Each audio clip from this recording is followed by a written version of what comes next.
de esta manera. Y el versículo 9, Mateo 6:9 dice: Padre nuestro que estás en el cielo, santificado sea tu nombre.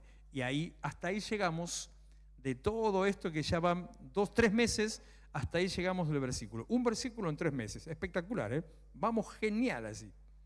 Tenemos ya hasta para el año que viene completo. El siguiente versículo, versículo 10, ese que nos introduce en el tema de hoy, un tema muy importante, muy amplio, que lo voy a ir desglosando a lo largo de las siguientes reuniones. Dice, siguiendo la oración, vuelvo al 9, Padre nuestro que estás en los cielos, santificado sea tu nombre. Y siguiendo la oración dice que nosotros debemos orar: venga tu reino.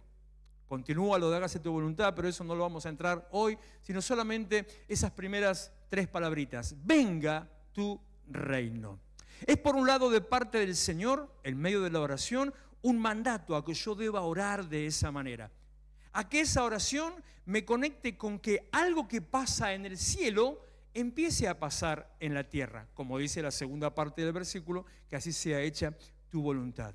¿Qué es el reino de Dios? Bueno, dice Padre nuestro, bla, bla, bla, bla, venga tu reino. O sea que por lo tanto está hablando del reino del Padre, el reino de Dios o el reino de los cielos, que son distintas manifestaciones, distintos nombres de una misma cosa. ¿Qué es un reino? Cuando usted se queda pensando, ¿qué es un reino? Está hablando de algo que tengo que pedir, algo que por lo cual yo tengo que orar, algo por lo cual yo tengo que clamar. Bueno, eso por lo que tengo que pedir, orar y clamar, es un reino, el reino de Dios. ¿Qué es un reino? Hoy tal vez, bueno, los reinos o reinados ya quedaron prácticamente en desuso. Hay algunos por ahí todavía existentes en Europa y en Asia también, pero ya son más un dato histórico que algo real. Pero haciendo un poquito de historia, haciendo para atrás y comparándolo con lo que es la sucesión de los reinos, o sea, los países, un reino es un lugar, una región, un país que está regido o gobernado por un rey. Y el rey, como bueno, ustedes ya lo saben, eso no necesita explicación, es un sistema monárquico y autoritario. ¿Cómo funciona? Es un sistema donde el rey manda, el rey legisla, el rey decide, el rey define, el rey determina, al rey le importa un cuerno lo que digan los demás. El rey no necesita tener hoy sí, pero el rey no necesita tener un congreso, un parlamento que dictamine sus leyes. El rey no necesita que alguien le diga si lo que está haciendo está bien o está mal. El rey no necesita que se le diga si es correcto, si es constitucional o no es constitucional. Es más, recuerdo en la historia Enrique VIII, el tipo, a lo único que en aquella época más o menos los reyes se sujetaban era la iglesia. Y en aquel momento el tipo se le ocurrió, quería hacer reformas, no le voy a contar toda la historia, solamente así muy por encima, algunas reformas que le importaban a él, por ejemplo, divorciarse, anular el matrimonio con una mujer y casarse con otra. Y como el Papa no quería saber nada, entonces él hizo fácil: cambio de religión, inventa una religión nueva. Eso significa ser un rey. O sea, al rey no se lo cuestiona, al rey no se le pregunta, al rey no se lo analiza, al rey se lo obedece. Al rey se acepta lo que dice y al rey se vive bajo sus normas, bajo sus principios. Eso era, repito, el sistema antiguo. Hoy eso ya no existe. Y las monarquías que existen hoy, salvo un par que hay por ahí que todavía son bien a la antigua, un par de monarquías asiáticas, las monarquías que existen hoy están muy aguadas y tienen que sí prácticamente pedir permiso para todo, y todo pasa por el reino. Pero ese reino, ese sistema monárquico, es el que nos representa. ¿Qué está diciendo Jesús cuando dice que tenemos que pedir el reino de Dios, el reino de los cielos? Un reino donde el que manda, el que decide, el que rige todas las cosas es Dios. Un reino que se mueve con las maneras de Dios, que es, como dice la segunda parte del versículo, el reino que está en el cielo, y ese reino que nosotros debemos pedir que venga a nosotros. Un reino que, bueno, si lo vuelvo a comparar con los reyes, no se elige tampoco, porque ni siquiera nosotros elegimos a Cristo, sino que Él nos eligió a nosotros. Un reino, acá estamos, un reino donde las cosas se hacen solamente como Dios quiere. Cuando yo lo digo de esa manera, puede parecer un poquito hasta casi déspota, pero cuando nosotros nos enfocamos con el corazón de Dios, eso es exactamente lo mejor para nuestra vida. Si yo pregunto si eso lo hacemos en realidad el día de hoy, o sea, ¿usted vive según los principios de Dios? Y vamos a decir que sí. ¿Pero pone a Dios en primer lugar en todo en su vida? Y vamos a decir que sí, hasta que sea el momento de llevarlo a la práctica, donde ahí nos vamos a dar cuenta que no, que en realidad nosotros analizamos, acomodamos o hacemos algunas cosas según como a nosotros nos parece, a medida que vamos creciendo en el camino del Señor, a medida que nos vamos involucrando en las cosas de Dios. Venga tu reino significa que nos movamos según sus leyes y principios, que pongamos a Dios en primer lugar, que nos comprometamos con la visión y el plan de Dios y que trabajemos en el cumplimiento de esas leyes y principios. Pero todo esto, así muy por encima, es solamente una definición, una descripción. En cuanto a los principios, qué es el reino, cada una de las características de cómo es el reino y cómo se manifiesta, lo vamos a ir viendo en las siguientes charlas, porque hay mucha tela para cortar y tela para cortar que es de bendición. No se olvide que en definitiva estamos hablando de cómo presentarnos delante de Dios para que Él escuche nuestra oración y para que Él responda nuestra oración. Mateo está diciendo, venga tu reino. Tercera persona, tiempo presente, modo subjuntivo. ¿Sabe qué quiere decir? Una expresión de deseo. Que yo quiero que eso pase. Volvemos otra vez a lo de antes. Yo a veces lo comparo cuando todos aquellos que dicen que se quieren ir a vivir al exterior, ¿no? A veces vemos algunas películas o documentales, uno se entera. Todos queremos vivir en el orden europeo, con la legislación humanista europea de derechos humanos y su toque levemente socialista. Todos queremos vivir en el orden, en la limpieza de Europa o la tecnología de Alemania, de Japón o de Estados Unidos. Pero, ¿usted soportaría vivir en Finlandia, Alemania, Suiza, Austria, Japón, donde tiró un papel de caramelo al piso y lo meten preso? ¿Usted soportaría vivir en alguno de esos países o cualquier otro todavía de Europa o Estados Unidos, donde no hay semáforos no en las capitales, pero en el interior no hay semáforos y toda la gente para en la esquina por si alguien cruza?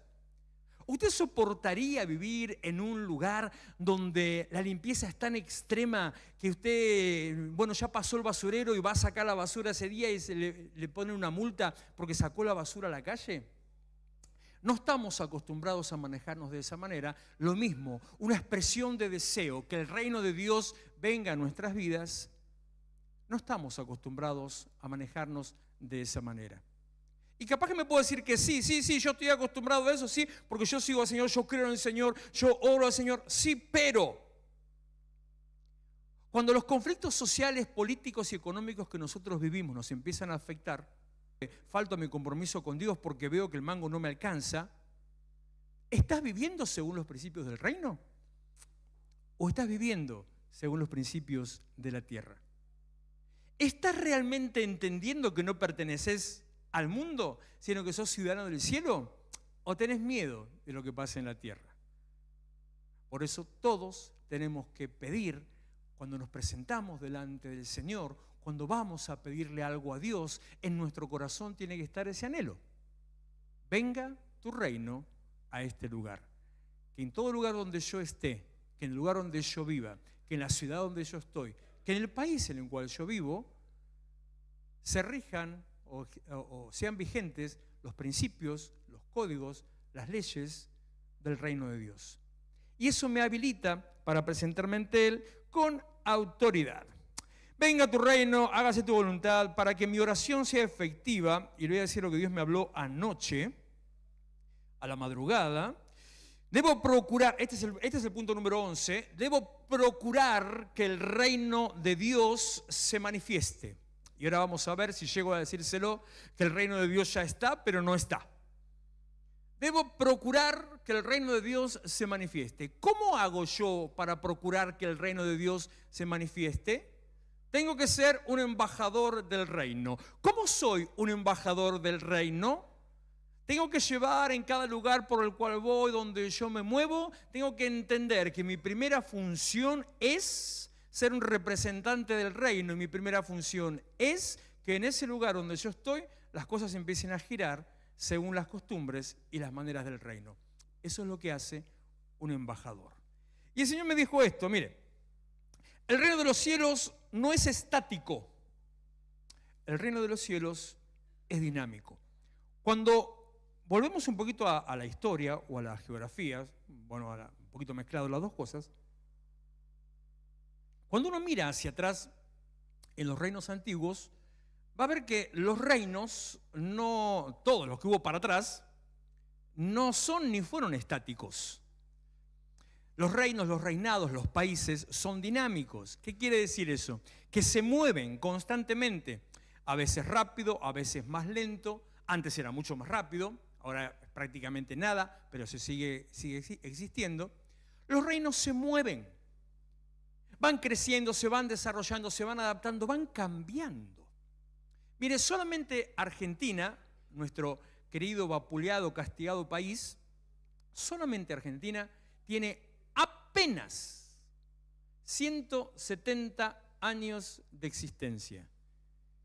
Y si alguno estará haciendo la cuenta rápido, va a decir, no se equivocó, parate un cachito de donde estás. No estoy hablando de la independencia, no estoy hablando de la Revolución de Mayo, mucho menos estoy hablando de la fundación de Buenos Aires. Estoy hablando a partir de cuándo empieza a existir un país como república, como nación, con un Estado de derecho, un sistema de gobierno que esté institucionalizado, que sea oficializado. O sea, eso pasó en nuestro país, hasta en eso somos truchos. Pasó en 1853, pero no. En 1854. ¿Y cómo es eso? Porque la Constitución es de 53, pero cuando se dictó la Constitución de 1853, el gobernador de Buenos Aires dijo, yo no quiero. Entonces, por un año, lo que ocasionó guerras, por un año existió la Confederación Argentina, con capital en Entre Ríos y Buenos Aires. Así que hasta eso, fíjese, hasta en eso somos complicados. Al año siguiente, guerras de por medio, la cosa terminó y en 1854 empieza a existir la nación argentina. Si lo compara con, qué sé yo, con los milenios de China o de Japón, somos ¿qué? Nada, un chasquido, nada más, no existimos. Incluso, mirando países de América, también somos entre los más jóvenes. Estados Unidos tiene 100 años más. Y vuelvo a repetir, no es una cuestión de independencia o demás, aunque en el caso de ellos es casi ahí, sino de la Constitución. La Constitución de Estados Unidos tiene 270 años de vigencia. O sea, son un poquito más serios que nosotros en ese sentido. Y así otros países más o menos. Si mira hacia Europa, no sé, uno menciona Inglaterra, porque enseguida nosotros vemos la bandera del Reino Unido y decimos Inglaterra. No, Inglaterra es apenas uno de 3 países que conforman el Reino Unido de Gran Bretaña, que en un momento, guerras de por medio, se unificaron y son lo que hoy es Reino Unido, que siguen teniendo conflictos. Porque los escoceses siguen diciendo que no pertenecen, porque los irlandeses siguen diciendo que no pertenecen. Entonces siempre hay problemas. ¿Qué le puedo decir? Para la Edad Media o para el 1500, un poco antes, para el 1100, Edad Media, España y Portugal eran uno solo, eran la Iberia. O sea, hay un cambio. Y Austria, que estaba estos días hablando con alguien respecto de Austria, hace 70 años, nada más que 70 años, Austria no existía como república actual como es hoy, sino que pasó infinidad de guerras, de cosas, qué sé yo. Fue prácticamente el incidente que ocasionó la Primera y la Segunda Guerra Mundial, casi tiene que ver con Austria, pero como lo que es hoy, recién apenas 70 años. Los reinos son dinámicos, no son estáticos, no están quietos, no tienen estructuras rígidas que no permiten que se muevan, sino que se van adaptando y van cambiando las estructuras para avanzar y para crecer. El reino de los cielos, el reino de Dios, es dinámico, no es estático. La revelación de Dios es gradual y permanente. Dios no tiene cosas nuevas, pero Dios hace cosas nuevas. Dios no nos dice cosas nuevas, pero hace cosas nuevas. La palabra de Dios no cambia, pero a medida que va pasando el tiempo, te va dando un mayor entendimiento. Y es más, cosas que antes no se entendían, hoy se entienden con total claridad, porque la palabra de Dios es viva y eficaz. El reino de los cielos es dinámico porque está en constante crecimiento, en constante expansión. El reino de los cielos también está en guerra. ¿Recuerdan armas para la guerra espiritual? El solo hecho de haber recibido a Cristo te pone en una posición de guerra espiritual. Estás en una posición de conflicto y de combate. Automáticamente, aunque no te quieras involucrar, ya estás ahí en una posición de combate. El reino de los cielos es dinámico.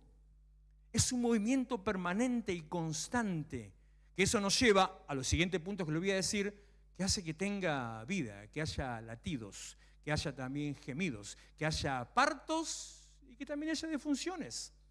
Es parte natural del mismo desarrollo y el crecimiento del reino como reino. Génesis 13:14. Después de que Lot se separó de Abraham, el Señor le dijo: Abraham, levanta la vista desde el lugar donde estás. Mira hacia el norte, hacia el sur, hacia el este y al oeste. Yo te daré a ti y a tu descendencia para siempre toda la tierra que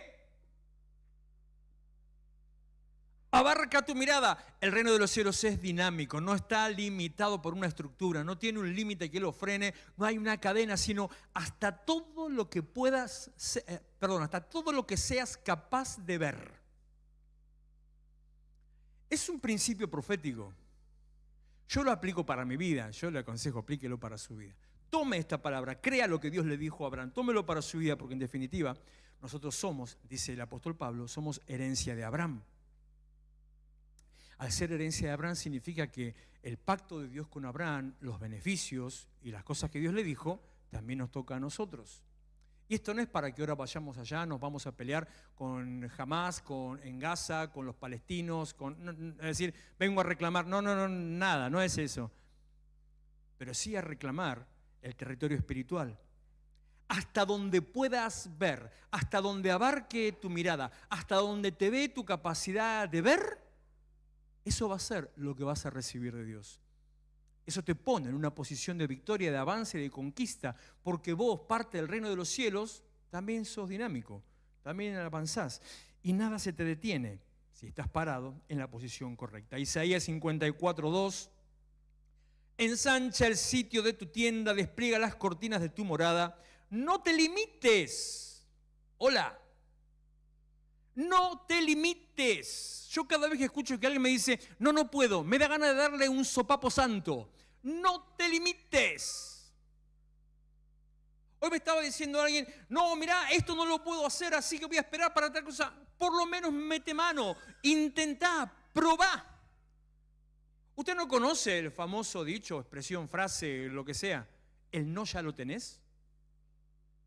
Entonces, ¿qué te cuesta? No, a ver si me dicen que no. Y si te dicen que no, no cambia nada. ¿Cuál es el problema? Claro, hay otras cosas que son las que pesan y son esas cosas que a mí me vuelven a enseñar que en realidad yo no vivo de acuerdo a los principios del reino. ¿Qué cosas me pesan?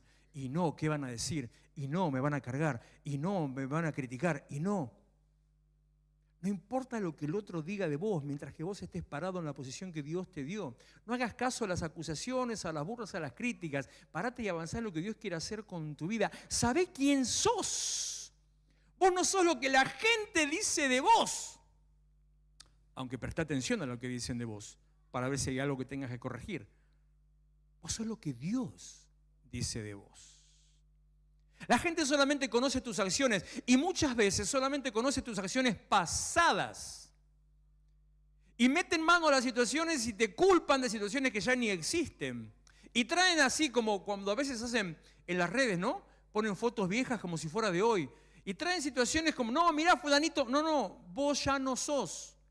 El que hizo eso se murió. Vos sos una persona nueva que estás en un proceso de avance y de transformación. Vos sos una persona nueva que no tenés nada que ver con lo viejo. Sos una persona nueva para alcanzar la bendición que Dios tiene para vos. No te limites. ¿Querés poner un negocio? Empezá a averiguar, mete mano. ¿Querés tener una empresa? Haz lo mismo. ¿Querés tener un emprendimiento? ¿Y qué estás esperando? No te limites. Aprovecha cada momento en tu vida. Muchas veces se lo he dicho más que nada a los jóvenes o a los matrimonios jóvenes. Hay un momento en tu vida donde aunque pierdas no perdés nada. Porque no tenés a nadie a cargo, no tenés responsabilidad por nadie, no tenés hijos que alimentar, no tenés una casa que sostener. Hay momentos donde vos tenés que aprovechar para meter la pata, no importa. Metete en lo que sea, no importa. Hay un momento donde hay que apechugar, remangarse, y ya no es el momento para hacer locuras, para hacer inventos, porque ya tenés otras mayores responsabilidades. No te limites, alarga tus cuerdas, refuerza tus estacas, porque a derecha y izquierda te extenderás. Tu descendencia desalojará naciones y poblará ciudades desoladas. Hechos 2:38. Arrepiéntase y bautícese cada uno de ustedes en el nombre de Jesucristo para perdón de sus pecados. Contestó Pedro, y recibirán el don del Espíritu Santo. Es el versículo que leo siempre en los bautismos. En efecto, la promesa es para ustedes, para sus hijos y para todos los que están lejos. La promesa es para vos que estás escuchando. Para tu hijo, que tal vez está presente o capaz está en tu casa. La promesa alcanza. No, pero es rebelde. Igual. La promesa lo alcanza. Entonces ¿puedo ser rebelde y va a recibir la bendición? No, pero la promesa lo alcanza.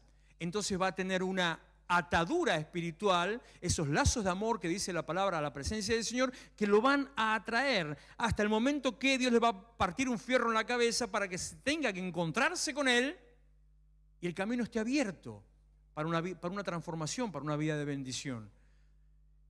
Hay bendición en ser parte, ser cabeza y ser parte de un linaje espiritual. Hay bendición en que usted esté acá aunque sus hijos estén en otro lado. Hay bendición en que se esfuerce y que los traiga a la iglesia. Hay bendición en que se los aguante cuando se portan mal. No los llevo porque se portan mal. Y si no los traes, ¿cómo se van a portar? ¿Ve? Tenemos un diálogo así, interactiva la cosa. Se tienen que acostumbrar. Se tienen que arraigar. Tiene que estar como usted ve a algunos de los chicos, de los habitués de la iglesia, cómo se mueven y se comportan en la iglesia como si fuera su casa. Entonces, como si fuera su casa, así se comportan, así esperan, así disfrutan, así les gusta, y está formando, está afirmando y formando a la siguiente generación. Vale la pena ser cabeza de un linaje espiritual para ustedes, para sus hijos y para todos los que están lejos. El reino de los cielos es expansión. El reino de los cielos es alcance. El reino de los cielos es dinamismo. El reino de Dios se adapta al correr de los tiempos. Yo sé, esta expresión muchas veces no me la aceptan, pero escúchela, piénsela, medítela. El reino de los cielos se adapta al correr de los tiempos para tener un lugar relevante en cada época. En castellano, pastor, se lo traduzco al argentino. La iglesia tiene que ser siempre vigente y presente. La iglesia tiene que adaptarse al avance de los tiempos para ser siempre parte. La iglesia, como en una época ocupó un lugar relevante y después por culpa de la misma iglesia lo perdió, la iglesia tiene que tener un lugar relevante en la sociedad. No solamente cada 2 años cuando hay elecciones, entonces todos los políticos buscan a la iglesia para acercarse a la gente. La iglesia tiene que convertirse en el faro, no solamente moral, no solamente religioso o espiritual. La iglesia tiene que convertirse en el faro cultural, educativo y político de la sociedad. Es la única forma de que todo empiece a tomar su cauce. Solo la iglesia tiene la autoridad y la capacidad de determinar la transformación y el cumplimiento y alcance de los destinos proféticos del lugar donde estamos. El reino de Dios no se limita por una estructura, sino que crece ampliando sus horizontes. El reino de Dios se mueve con principios milenarios, pero vigentes al día de hoy. Hay textos en la Biblia que tienen, el libro de Job tiene miles de años de escrito. No se conoce la fecha. El libro de Job se considera que es el primero en antigüedad de escritura, antes que el Génesis. Y usted me va a decir, si piensa muy rápido, va a decir, ¿cómo puede ser que existiera Job antes de la creación? No, pará. Estoy hablando de que fue escrito.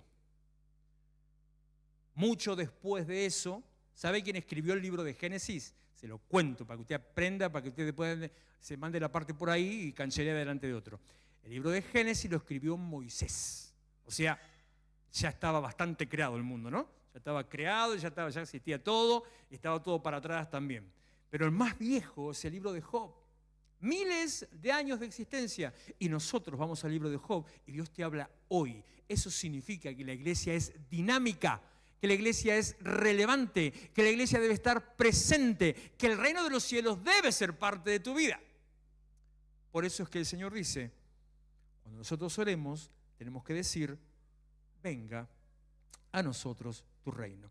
Hechos 6:7, y crecía la palabra del Señor y el número de los discípulos se multiplicaba grandemente en Jerusalén y también muchos de los sacerdotes obedecían a la fe.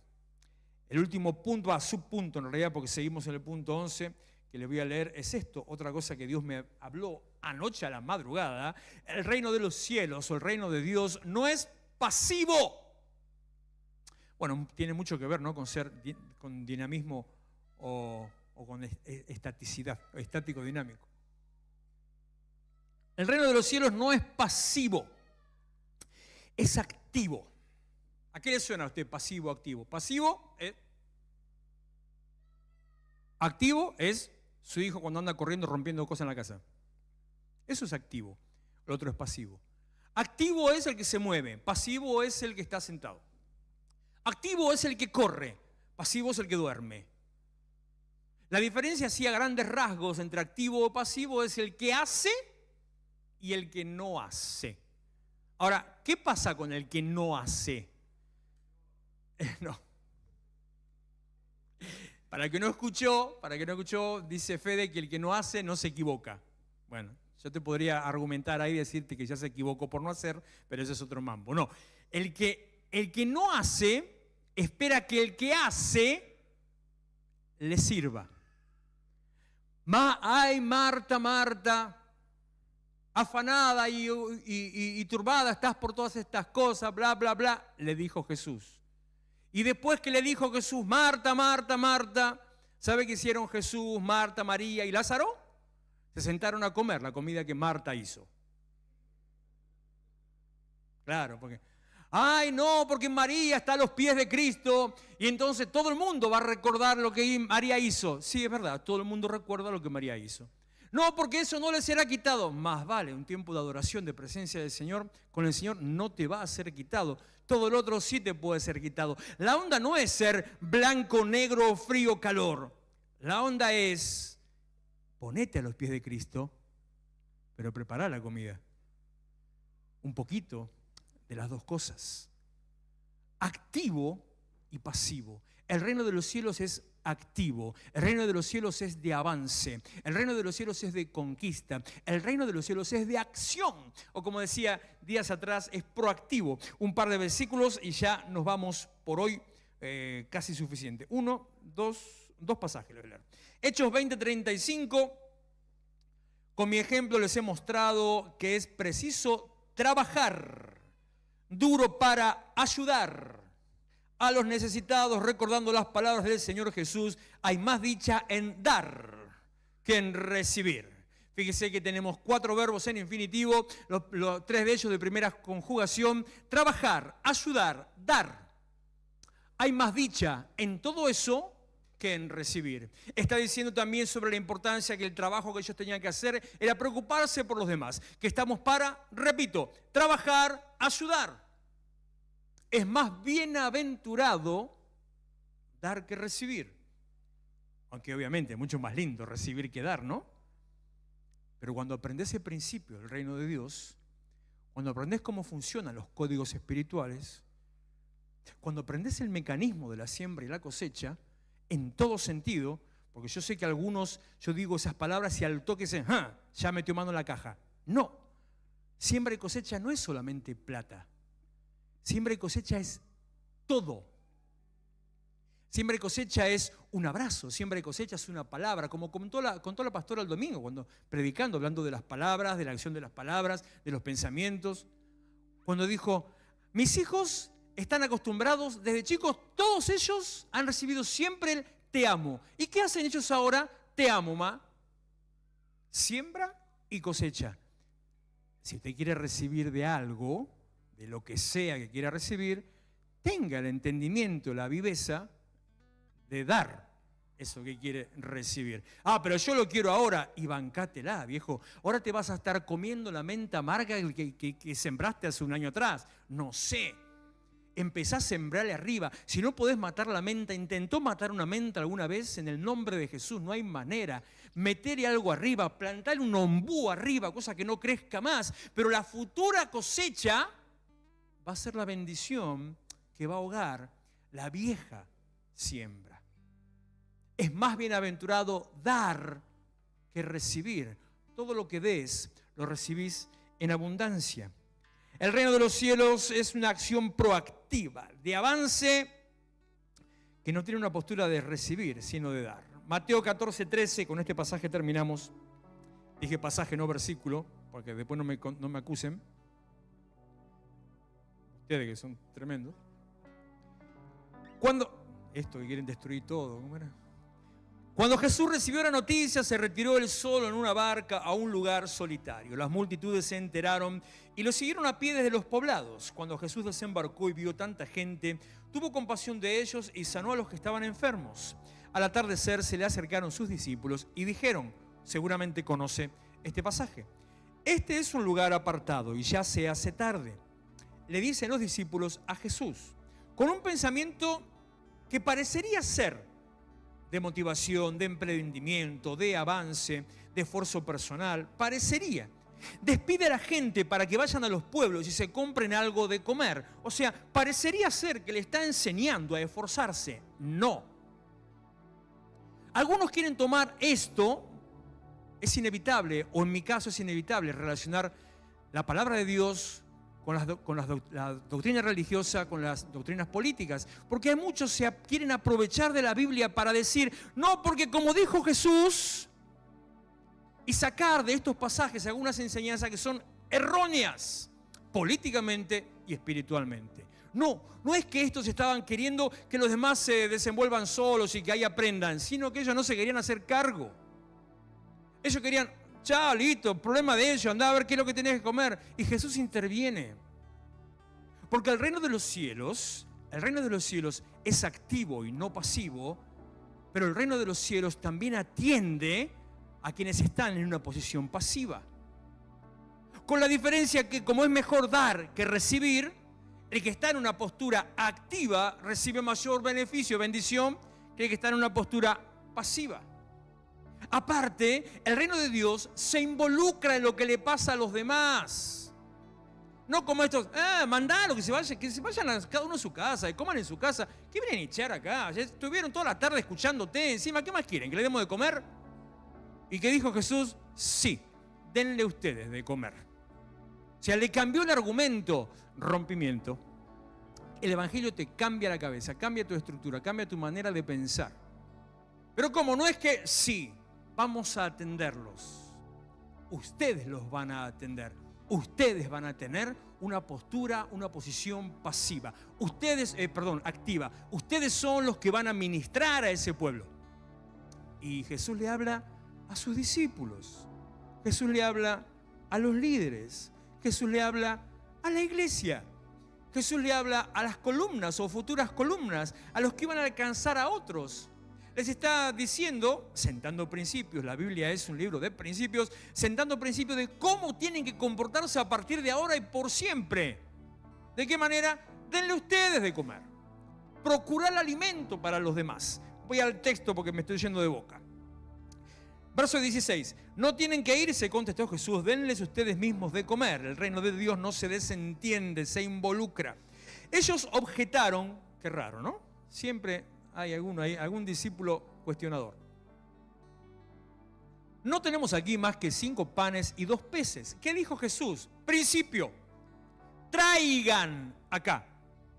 El reino de los cielos es acción, hacer, dar, sembrar. Traigan. No dijo llévenme, lo voy a buscar. Tampoco dijo vayan a ver. Traigan. Presentarlo delante de él, que es otro principio espiritual. Se tuvieron que mover y ahí a traer lo que ese chico estaba llevando. Verso 19. Y mandó a la gente que se sentara sobre la hierba, tomó los 5 panes y los 2 pescados. Repito, mandó a la gente que se sentara sobre la hierba, tomó los 5 panes y los 2 peces y mirando al cielo, bendijo y partió los panes y se los dio. Mire cuántos verbos tiene este versículo, ¿no? Quienes los repartieron, 6, a la gente. El evangelio, el reino de los cielos, es acción. Jesús no se quedó ahí esperando, sino que hizo, mandó a hacer. Y todos hacían. La gente estaba sentada, porque hay un principio que vimos hace poco, y que estos días lo estuve leyendo porque estoy repasando apuntes de los principios para sanar nuestra economía, de que Dios es el que da pan al que come y semilla al que siembra. Una vez más, yo elijo cómo quiero que me vaya en la vida. Yo decido qué quiero ser. Yo decido si quiero comerme lo que Dios me da o sembrar lo que Dios me da. Si me como lo que Dios me da, listo, tengo que estar esperando al día siguiente que me vuelva a dar. Pero si lo que me da lo siembro, en poco tiempo se empieza a generar ese círculo donde Dios no me va a dar, lograste que Dios no te dé. No, Dios me dio la manera. Dios se mueve por sistemas. Esto es para otra palabra que estoy preparando. Dios se mueve por sistemas. Él prepara sistemas. Donde de esa manera, siembra y cosecha se convierte en un sistema. Te dio la manera de ser prosperado, de ser enriquecido y bendecido. Como el otro texto, Deuteronomio, acuérdense que Dios es el que les da el poder para hacer las riquezas. Tengo un conflicto con mi hijo mayor que hace muchos años que está apartado y siempre me carga por lo mismo. Ya no es conflicto, es un chiste. Y siempre dice, sí, el Señor proveerá, ¿no? Tiene esa idea en la cabeza, o tenía, porque ya tampoco del todo, esa idea en la cabeza de que el evangélico, yo digo cristiano, el evangélico espera que le den servir. Todo el tiempo no hace nada, no labura, es un vago para que Dios le dé. No. No es así. Dios no te da riquezas. Si usted se quiere quedar sentado a esperar que Dios le dé riqueza, quédese sentado, me avisa dónde está, vamos por ahí, le tiramos unas miguitas, no pasa nada, pero está todo bien. Dios te da el poder para hacer, capacidad para hacer, inteligencia, herramientas, recursos en general para hacer. ¿Quién las tiene que hacer? El reino de los cielos es acción. El reino de los cielos es, vuelvo al anterior, es dinámico. El reino de los cielos, vuelvo a es activo. No se queda quietito. Último versículo 20. Todos comieron hasta quedar satisfechos y los discípulos recogieron 12 canastas llenas de pedazos que sobraron. No voy a ahondar en esto, que muchas veces hablé sobre este punto, pero el principio para que entiendas, si nunca me escuchó decir esto antes, es el siguiente. La gente que estuvo sentada, los que se quedaron ahí toda la tarde esperando y que les sirvan de comer hasta que se les llenó la panza, habrán comido una ración abundante. La Biblia no dice cuánto, dice hasta que fueron saciados. ¿Cuánto podés comer para estar lleno? No sé. ¿Cuántos pescados te podés comer? Yo creo que con un pescado ya está, pero no sé cuánto pueden haber comido. ¿Cuántos panes te podés comer para estar lleno? ¿Sos capaz de comerte 1 kilo de pan? No me contestes, porque seguro que hay algún bestia que me va a decir que sí. No me extrañaría, porque, a ver, desierto, el monte, la ladera del monte, panes y peces. En ningún momento yo escucho que había agua. ¿Me está entendiendo? Capaz que tenían una cantimplora, esa vieja vejiga que usaban en esa época que tenía un poquito de agua. ¿Cómo pasás el pan y pan y pan y pan? Se llenaron. Como mucho, póngale en el mejor de los casos, ¿qué quieren? 1 kilo de pescado y 1 kilo de peces, pedazo de bestia. Listo. Pero los que estuvieron laborando todo el día, los que fueron y vinieron, los que fueron a Dios, a Jesús y fueron a la gente, Los que miraron y se preocuparon de que la gente estuviera alimentada, sostenida y llena y pipona. Los que después, cuando todos se levantaron y se fueron, se quedaron a barrer, juntaron todo, limpiaron la mesa, levantaron la mesa y empezaron a juntar los restos, porque es tanto lo que comieron que sobró, que dejaron restos, sobras. Dice que se llevó cada uno una canasta llena. Es lo mismo una ración abundante a una canasta llena. Es más abundante dar que recibir.